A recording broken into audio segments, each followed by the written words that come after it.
अहमदाबाद की शांत दोपहर, अचानक आसमान से आई मौत। सैकड़ों की भीड़, चीख पुकार और मलबे के नीचे दबे वो पल जो कभी भूले नहीं जा सकते। हर एक सेकंड के सामने आती है एक नई सच्चाई, एक नया सवाल, एक नई चीख। और उसी प्लेन में गुजरात के पूर्व मुख्यमंत्री का भी निधन हो गया। जय हिंद दोस्तों। अहमदाबाद एयर इंडिया क्रैश कैसे हुआ, 241 लोगों की मौत, कैसे बचा सिर्फ एक पैसेंजर, आइए जानते हैं आज की स्पेशल वीडियो के अंदर। Goodbye India. Goodbye. Thank you.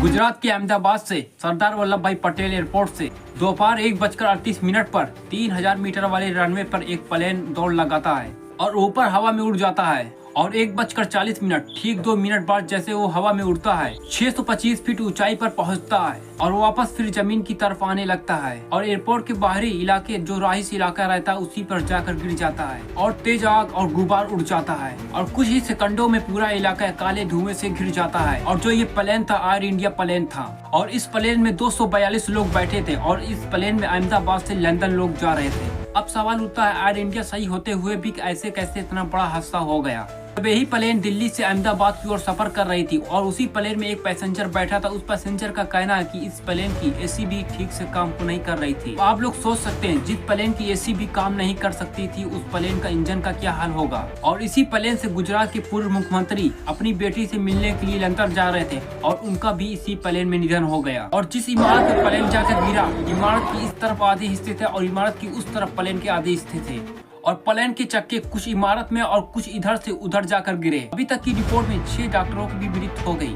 और जिस इमारत पर जाकर प्लेन गिरा उसी इमारत के रूम पर बहुत सारे डॉक्टर बैठकर खाना खा रहे थे। और ऐसा हादसा के होते हुए भी कुछ डॉक्टर भी जख्मी हो गए थे और ब्लड डोनेशन भी चालू हो गया था और एम्बुलेंस भी कम हो गई थी। अहमदाबाद का चारों इलाका जैसे इराक सीरिया जैसा दिख रहा था और धुआं फैलने की वजह से सारी बिल्डिंगें काली दिख रही थी और नीचे खड़ी सारी कारें जलने लगी थी।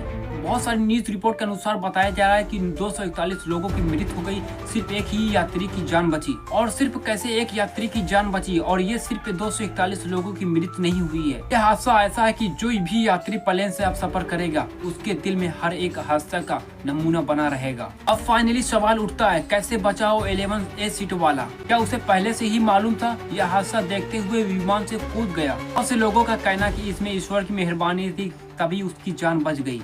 यशो की सीधी एक बात, उसकी जान जाने को नहीं थी। अब आप लोग सोच सकते हैं कि 241 लोगों की मौत ऐसे हुई कि उनके फैमिली वाले खुद उन्हें पहचानने से इनकार कर देते हैं।